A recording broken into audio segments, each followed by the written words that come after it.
Hey guys, I won't be posting just as much because I have exams coming up. We will continue the flow after some time. Today I felt led to read the book of First Corinthians to you guys. We're starting in chapter 13 where Apostle Paul speaks about love. Alright, listen, this one's going to be sweet. Verse 1 says, "If I speak in tongues of men or of angels, but do not have love, I am only a resounding gong or a clanging cymbal. If I have the gift of prophecy and can fathom all mysteries and all knowledge, and if I have a faith that can move mountains but do not have love, I am nothing. If I give all I possess to the poor and give over my body to hardship that I may boast, but do not have love, I gain nothing. Love is patient. Love is kind. It does not envy. It does not boast. It is not proud. It does not dishonor others. It is not self-seeking. It is not easily angered. It keeps no records of wrongs. Love does not delight in evil, but rejoices with the truth. It always protects, always trusts, always hopes, always preserves. Love never fails. But where there are prophecies, they will cease. Where there are tongues, they will be stilled. Where there is knowledge, it will pass away. For we know in part, and we prophesy in part.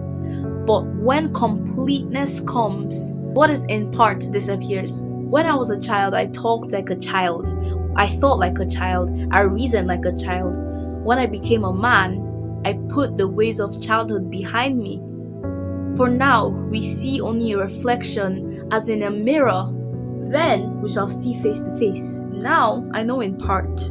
Then, in the future, I shall know fully, even as I am fully known. And now these three remain: faith, hope, and love. But the greatest of these is love. I hope God spoke to you through that read. Apostle Paul clearly shows us that we could have anything, we could be powerful, but without love, it doesn't matter what any of those things are. That speaks a lot of volume to how we should be living our lives, how we should be walking every day. In your school, is there love? How you treat others? Is there love? In your family, is there love in how you treat each other? In your business, is there love? Also, I'm questioning verse 8 when he says, "But where there are prophecies, they will cease. Where there are tongues, they will be stilled. Where there is knowledge, it will pass away." He says that all of those things can come to an end. Speaking in tongues will come to an end. All this knowledge, when Jesus comes, it's not going to be quite useful anymore.